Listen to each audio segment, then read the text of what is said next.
Rabbi Leder, I'm actually really happy to be talking to you at this moment in time. I think so many people are feeling overwhelmed and helpless given events that are happening not only in this country, but all around the world, between Ukraine and what's happened in Buffalo and Uvalde, Texas. People, I think, are feeling a bit lost. What would you tell people? And actually, I'm asking for myself. Yeah, I can tell you what helps me. We're all only experts in our own grief and our own sense of loss and despair. What helps me in moments like this is I think of the evil like an eclipse. The moon is not more powerful than the sun, Katie, but there are moments when the moon has the power to eclipse the warmth and the light of the sun. And in those moments, it's very tempting to lose hope and to believe that the light and the warmth is gone forever, and that the moon has somehow permanently supplanted or usurped the sun. But if we know it's an eclipse, we therefore know that most of the world is not evil. Most of the world does not go to war for no reason. Most people in the world are good and kind. They don't walk into fourth grade classrooms and murder 19 children and teachers. And embracing it and knowing that it's an eclipse. And now this is not a condemnation of media, just a factual analysis of media, is that we tend to think of the media and what we see on it as the world. And it's not true. Most of the world is at peace most of the time. Most human beings are loving and kind. But if you watch the news, if you're on social media, you begin to believe that the news is the world. And that's really not the case. And by no means am I dismissing the pain and the horror of this tragedy. And by the way, I would never say this to the parents of those murdered children or teachers. But for the rest of us, hope and the reaffirmation of the real nature of the world and of humanity is a very important first step. Otherwise, we're paralyzed or we become fatalists. And fatalism is the great enemy. Fatalism is our great enemy. I think the feelings of despair and helplessness are accompanied by frustration. The feeling that some of these horrible things could be prevented, but somehow our leaders are failing us. And it makes us either angry, committed to change, or it prompts us to disengage. How do you deal with those feelings of anger and frustration about the policies that are in place and the leaders who are shaping those policies? Yeah. I revert to a Buddhist saying that I love, that I also find very helpful when I'm frustrated with powers beyond my control that aren't doing their jobs. And that is, tend the part of the garden that you can reach. We all have within our own individual spheres of influence. You and I are doing it right now, Katie. You do it with your podcast. You do it with your life. I do it with mine. We tend the part of the garden we can reach. And what does that mean? I called a psychiatrist friend of mine the afternoon of the shooting. And I asked him to explain to me, how is it that something like this occurs? How does a person do something like that with that degree of misanthropy? And he said, the first thing he said to me was, well, it didn't happen overnight. In other words, people don't really snap. They bend and they bend and they bend. And they bend in front of many people who are witnesses to their distress and their dysfunction. And this goes back to tending the part of the garden we can reach. What can we do if our politicians are frankly mostly useless and self-interested? We can double down on our relationships with the people we love, the people we care about, the people we can reach. We can pay attention to their mental health. We can pay attention to the quality of our relationships with them. This kid could have been helped at some point, and people either didn't see it or chose to ignore it. And is that an excuse for our political ineptness? No. But it is something we can all do. And it's far beyond insignificant. If we can raise up a generation of children and grandchildren who don't other people, who don't objectify people, who don't ascribe a relative value to human life, who understand that every single life is sacred, and that if you prick us, we all bleed. That's real change. And that's something we can do in our own garden, and we can root out the objectification and the hatred in our own little segment of our garden. Is that what you tell your congregation, Rabbi Leder, during times like this of unspeakable tragedy and Yes. unspeakable pain for so many? I do, because, I go back to the fact that as difficult as this is and incomprehensible as it is,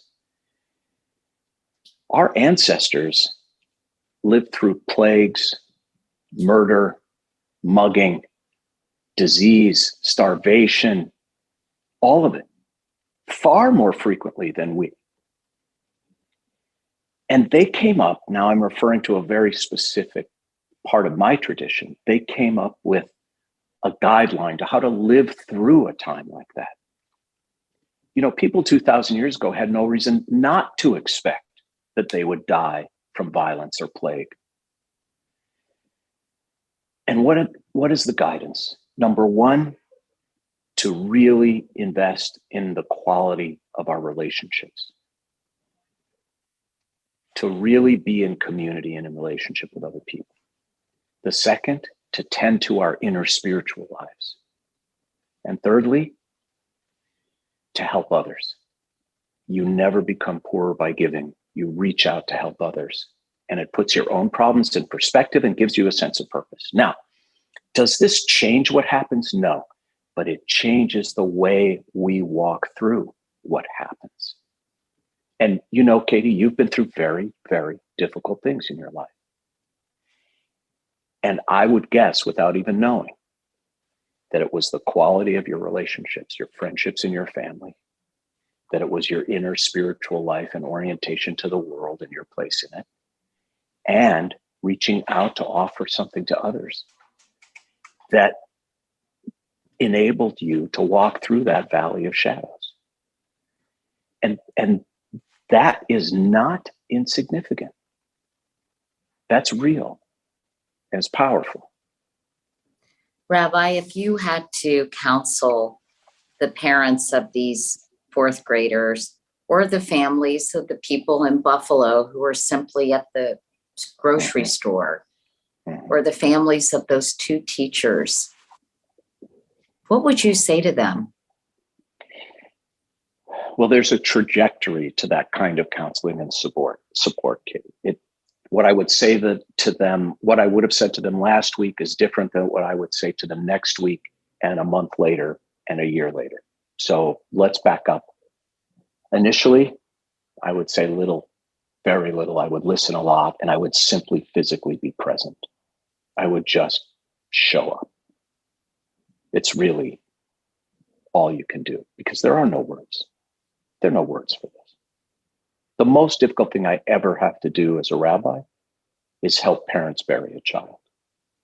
There is nothing more difficult. And mostly I try to just show up and be authentic, be me, be real, not put on some kind of act. And then I would slowly move toward a sense of purpose and hope in the future. Every parent, Katie, I've ever dealt with that's had to bury a child, every time has wanted to die themselves. And I understand that. And I look them in the eyes and I say to them, we cannot die because children die. We have to live. We have to honor them in death as we honored them in life. We have to make of them our greatest blessing still. We cannot die because children die. And I understand that you want to. So that's another important step in acknowledging with some empathy the searing degree of this pain. And yet, somehow, I'll tell you something that changed in me after my dad died. Before my dad died about 4 years ago, and before my dad died, if I was sitting with you in the chapel before the service and we were, God forbid, burying your child, before my dad died, what I used to do was look at people in the eyes and I would say, Katie, this is one of those days where we're just going to put one foot in front of the other until it's over. And I'm going to make you a promise. I promise you, it won't always hurt so much. I don't say that anymore. When my grief moved from vicarious grief to real grief, when I moved from Steve Leder, the rabbi, to Steve Leder, the son, I realized how wrong I was. Now what I would say to you is, Katie, it won't always hurt so often. But when it hurts, it really hurts. Because that's the truth. There's this old Yiddish expression that a half-truth is a whole lie. And I was telling a half-truth before. I didn't understand the truest nature of grief. And how a rogue wave of grief can just rise up in certain moments and just take you down. And I would be honest about that with them, that it becomes less frequent. And look, I know this because I've been at the movies bumping into a couple whose child I buried 10 years ago, and they're eating popcorn and laughing, and they should be. But I also know that there are times when it's as if it's the day of. And that's the truth of it. And when we acknowledge that truth of it fully, it ultimately is helpful to people because they don't feel so misunderstood or alone. And then, of course, you move people into grief counseling. We're very lucky in Los Angeles that we have a place that specifically focuses on grief for parents who've suffered the death of a child or children who've suffered the death of a parent or a sibling. And then we move to the next phase, of course, which is acknowledging important anniversaries, birthdays, all the times when the absence is so present. Let me talk to you about your book. Since I've experienced loss in my life, I've often thought of how ill-equipped we are to deal with death. And it's such a taboo subject. Mm-hmm. And it's something that we simply don't have the vocabulary to discuss. And when I read the title of your latest book, For You When I'm Gone, it made me think that you were trying to remove some of the stigma of these conversations. You've written several books, Rabbi Leder. Tell me why you decided to write this one. I wrote this one because in my previous book, most recent, which is called The Beauty of What Remains, I spent a few paragraphs on this idea of an ethical will. We all at some point, most of us, when we become adults, we have some kind of estate plan. We spend a lot of time and money and thought on figuring out who's going to get what and when, right? Who's going to get the money, who's going to get the stuff. But what I have learned over the years is how insignificant that really is to most people. You know, this irony that we work so hard to make money, to buy things that nobody wants when we're dead. One of the saddest images in my mind is of, still hard, it is of walking down into the basement after my dad died and seeing his stuff in a heap on the floor. No, nobody wanted it. The Goodwill didn't even want it. And, you know, thinking that our estate plan is going to nourish our loved ones, I like to say this, it's like giving them a picture of food. It's not going to nourish them. You know what they need? They need us. They need our guidance. They need our honesty and transparency about our weaknesses and our failures. They need our hopes and our dreams and our blessings for them. They need our words. You know, I'll tell you something interesting. I'll get a little Jewy on you for a second here. Well, you are a rabbi after all. Yeah, so you'll forgive me. The psycholinguistics of this are really interesting. In Hebrew, the word for word and the word for thing is the same word. You cannot differentiate between them. In other words, from a Jewish perspective, words are real. They're concrete. They're material. They last. They have power. They build. They destroy. You know that phrase, abracadabra, that magicians do? That comes from the Talmud. It's an Aramaic phrase, abara kedibara, which means I create as I speak. How does God, you know, in the mythology of the Bible, and God said, let there be light, and there was light.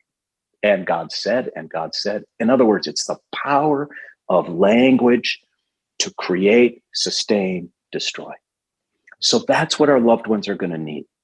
And I talked about this a little bit in The Beauty of What Remains. And to my surprise, really, almost every single talk show host, podcast host, you know, radio, all of it, they all wanted to talk about, now tell us more about this ethical will. We've never heard of this.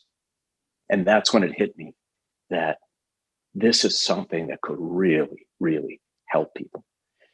Because going through this exercise, so the book asks 12 questions to help you tell your life story.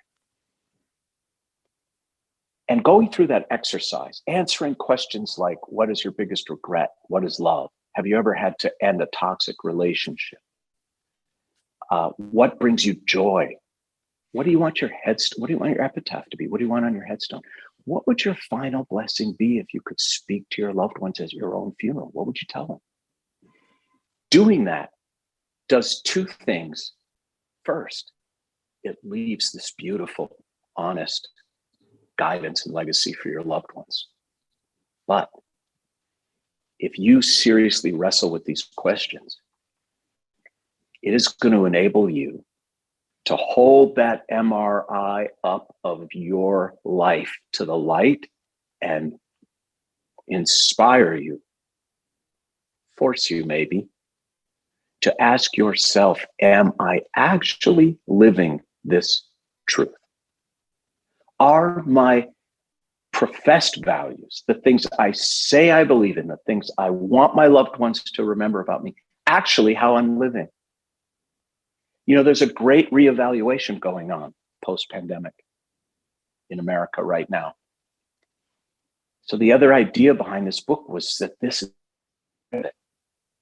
What is your story? You know, sometimes people ask me, rabbis get asked these stump the rabbi questions, you know, like, I love one that of them, game. yeah, right. You know, and one of those questions is always like, Rabbi, what is the meaning of life? And I have an answer. My answer is to be a good ancestor. You know, we don't think of ourselves as ancestors, but we are, just not yet. Can you live as a good ancestor? That's a powerful idea. And this enables us to ask ourselves these questions. You know, the editor asked me, she said, how did you come up with these 12 questions in this order? They just unfold a person's inner being and life. How did you come up with that? And I answered her truthfully. I said 35 years and 15 minutes. Why?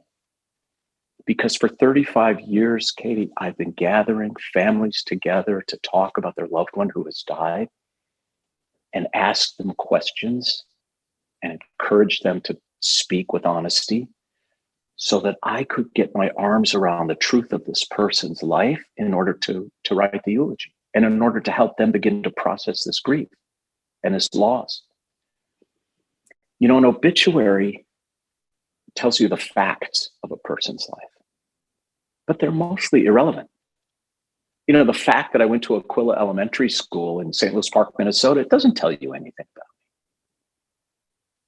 So these questions are not about the facts of our lives. They're about the truths of our lives. And it's the opportunity then to ask yourself, are you actually living your truth? The questions that you suggest when someone's writing their ethical will are, what do you regret? When was the time when you led with your heart? What makes you happy? What was your biggest failure? What got you through your biggest challenge? What is a good person? What is love? Have you ever cut someone out of your life? How do you want to be remembered? What is good advice? What will your epitaph say?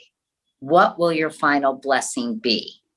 How in the world did you come up with those 12 questions? Well, these are literally the questions I ask when I'm trying to understand the story of a person's life. And I'll tell you something, people have often said to me over the years, Steve, how have you managed to go through more than 1,000 funerals with families and for most of the people you don't even know, and how do you carry all that? And my answer is truthful and always the same, which is if you ask the right questions, everyone's life is amazing. Everyone's. But you have to ask the right questions. So these are the questions. And by the way, in this order, that's also important. Why? Well, for example, the first question is what's your greatest regret? What do you regret? Why is that the first question? Because to answer that question honestly, you have to crack yourself open. You have to be vulnerable. You have to tell the truth. And once that becomes the ethos or mindset in the conversation, we move on to the others at a much deeper level. And, you know, there were surprising answers to these questions. One of the things that surprised me is that first question about regret, what most people regret most is not something they did. It's something they didn't do. Because over time, we find a way generally to forgive or be forgiven for the things we did. But I often say to people, I've given up all hope of a better past. I think it's a really healthy perspective sometimes. We cannot regain the opportunities lost. We can learn from them, and we can share those lessons. But most people's most regrettable memories are the memories of the opportunities they didn't grasp. I have to ask you what the hell this means. When was the time when you led with your heart? Well, if you ask let me ask you, Katie. I don't know the answer to that. That's why I'm asking you. Was there ever a time in your life where you just made a decision completely from your heart or your gut, not your rational mind? I feel like that's sort of the way I roll all the time. Lucky you. Let me ask it differently then. What was the best decision you ever made in your life? Are you asking me that now? Yeah. Has this turned into a counseling session? I would say, I think the best decision I ever made was to have children. Okay. And I'm guessing you were like most of us when we made that decision. Were you prepared? Could you afford it? Did you think No, it they through? were both surprises. Okay. You just went for it. Right. And I mean, my kids, I have a 30-year-old and 33-year-old, and they both say to me, how am I ever going to afford to have a family? I said, if anybody ever waited till they could afford to have a child, the world would be void of human beings. There are the most powerful decisions most people make in their lives. They make with their heart, not their brain. And sharing that, I'll give you an example from my life. My wife, Betsy, and I, we've been married more than 36 and a half years. We got engaged on our second date. We were 24 years old. She walked in the room the first time I met her, and the barometric pressure changed in the room. I was done. I call my parents and I said, I'm getting married. They both say, to who? I said, to this girl I met last week. And they went crazy, as I guess parents should, but I knew I was leading with my heart. And we live in a culture that really, really urges us otherwise.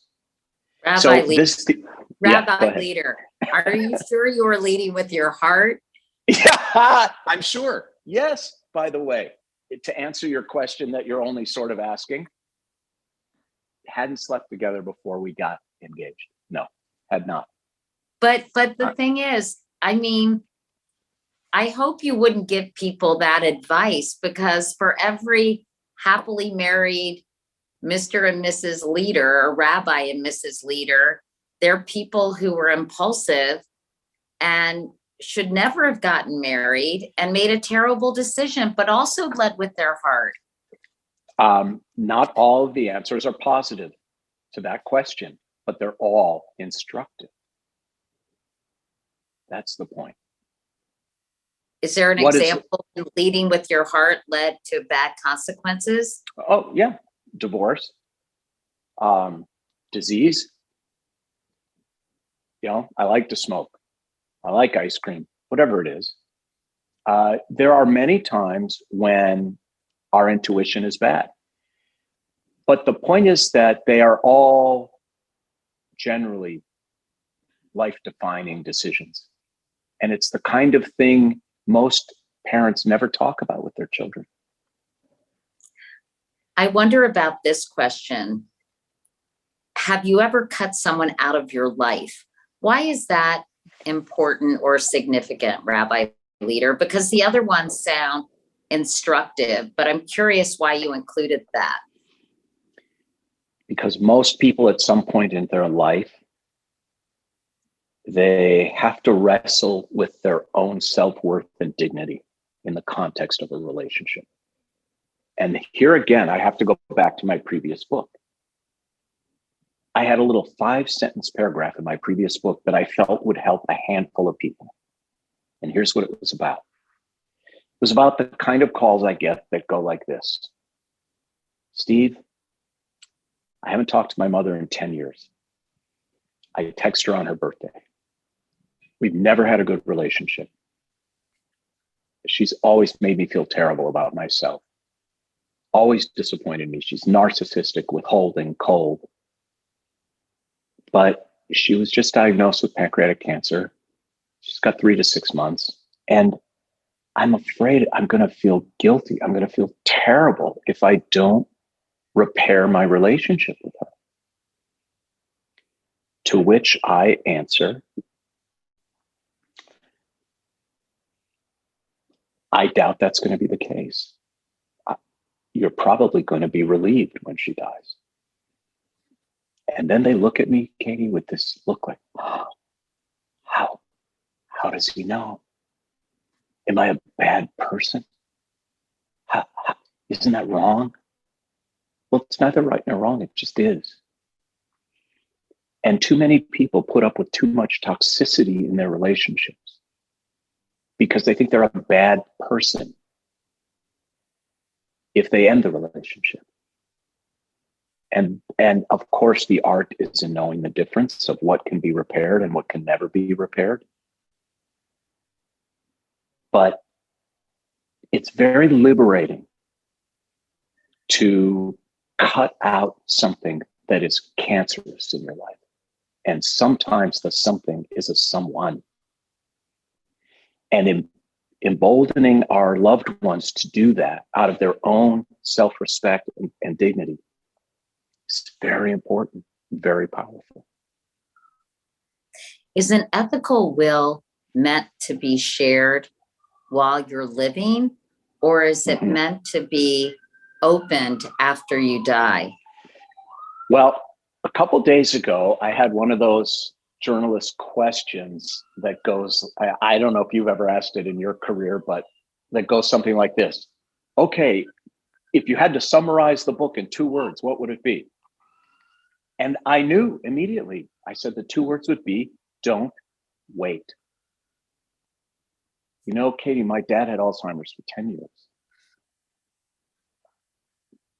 And I didn't know my last conversation with my father was my last conversation with my father. I didn't know that one visit he could talk, and then the next visit he wouldn't really speak again. And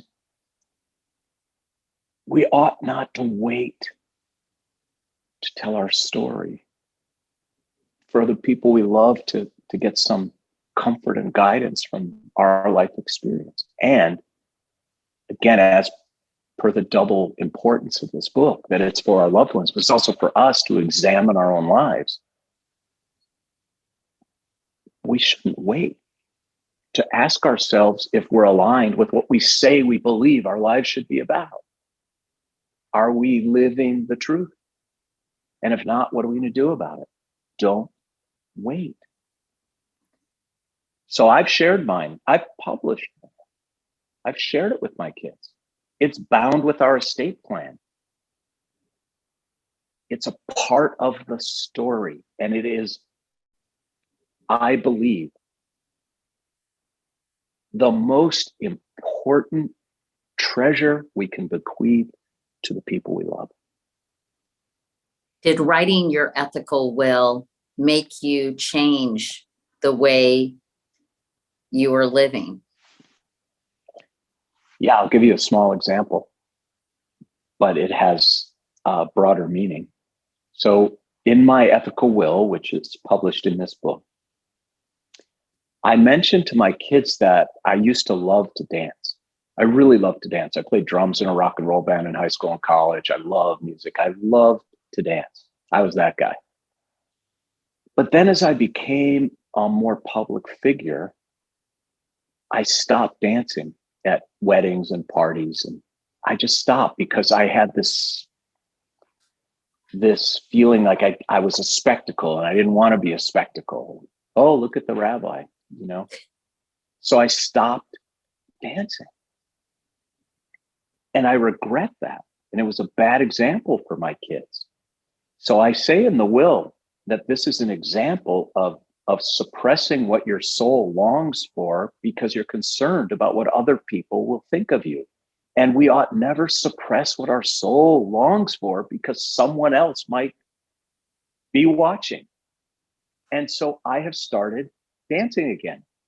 And it might not sound like much, but walking back out into the sunlight is a really great thing.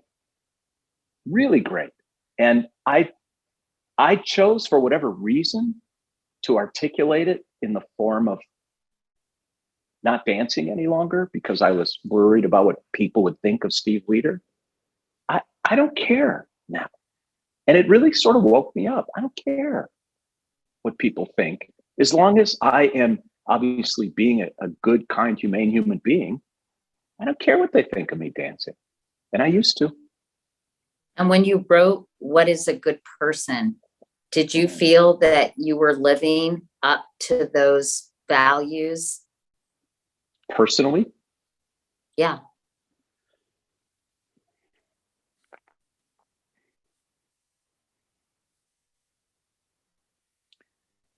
As best I could, given the circumstances. But there's a dissonance, Katie. There's a dissonance in all of us. We all fall short. We all are on stage. There's some degree of kabuki in everyone's life. And as I've grown and matured and suffered and cared more about my relationships with other people and my truth, I've become more and more and more aligned with what I believe it means to be a good person. But I think all of us struggle with that. You know, Alexander Solzhenitsyn, I might be the only person in America who actually read all three of the Gulag trilogy. I think you probably might be. He said something so powerful. The line, I'm paraphrasing, but the line between good and evil is not a line between us and them.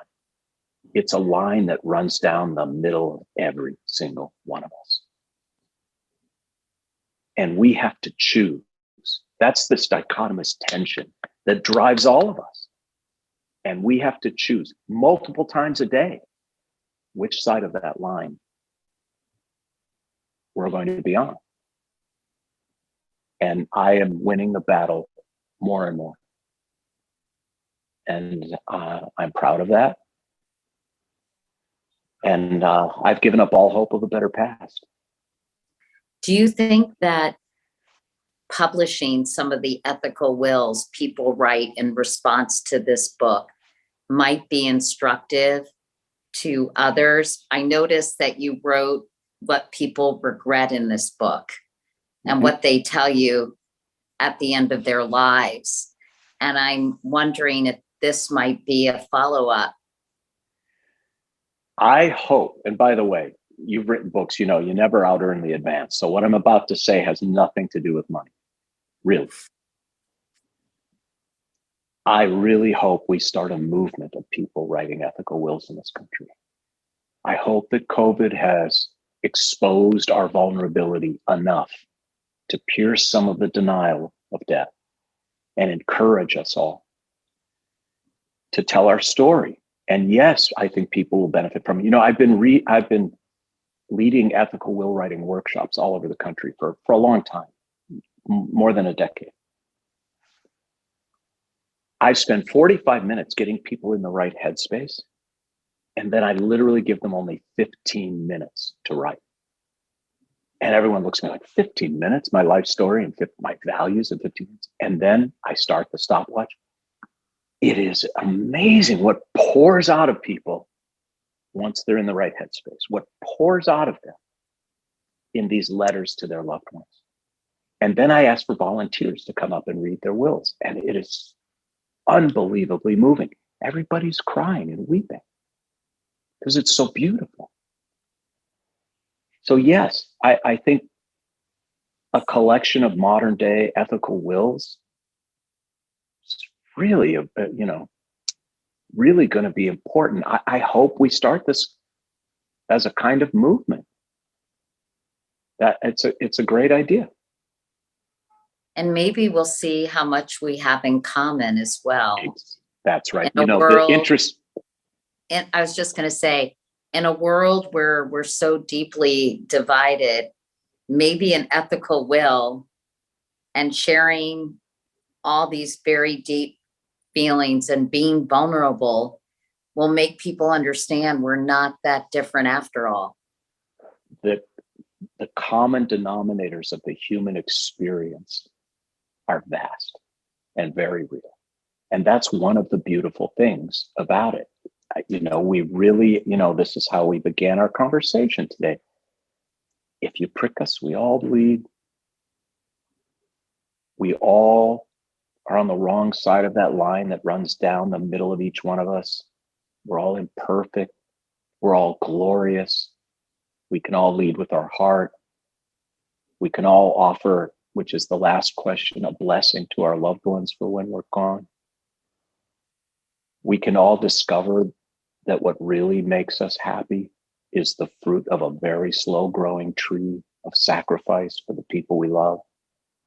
There's so much that we can all learn from each other and give to each other. And there's very little that separates the human experience. You know, all human beings, all of us are 99.8% genetically identical. Identical. It's 0.2% that separates us. So yes, if we can, by telling our stories, see the commonality of the human story and avoid the objectification of the other, and to see that we are the same. You know, you may cut this out of the podcast, I don't know, but I'm going to get eggheady for a second. So the first law of biology is self-preservation.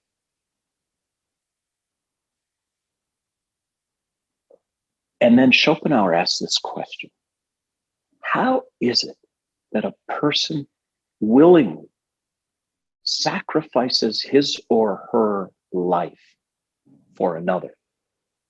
A soldier, for example, that jumps on top of a grenade to save his or her comrades, buddies. A parent who dashes out into traffic at the risk of his or her own life to rescue a child. Someone who puts themselves in danger to rescue a stranger. What is it that happens that trumps or transcends the first law of biology, which is self-preservation? What is it? It's the first law of the spirit, which is that I and you are one. We are one. That is a deeply spiritual idea that literally can save us. Rabbi, I'm so happy that we were able to finally have this conversation. I've been wanting to meet you and talk to you for so long. So thank you for all the spiritual guidance you're giving people through your wonderful books, and obviously through your great sermons. Do rabbis give sermons? They do. You know, I'm a member, by the way, you know, I'm a member of the tribe, right, Rabbi Leder? I know. Your mom was Jewish, right? Yeah. I was raised a Presbyterian, but my mom, my grandparents, my maternal grandparents were both Jewish. So from where, Katie? From Germany. And I think from Prussia, could it be? They came over to this country. And then my mom grew up in Omaha, Nebraska. Yeah. Well, there's plenty of room on the bus, Katie. Anytime. Plenty of room on the bus. I'd love to hear you. Do you, and also do rabbis preach? Yeah. I preach on Friday nights, Saturday mornings, of course, the High Holy Days. You can live stream our High Holy Days this year if you want to watch, or you can just go to the website and watch the sermon, whatever you want. And I'm very grateful to you, and you always have a rabbi in your corner now. Okay. Thank you, Rabbi Leder. All right. Thank you so much. Take care. Bye-bye. Thanks again.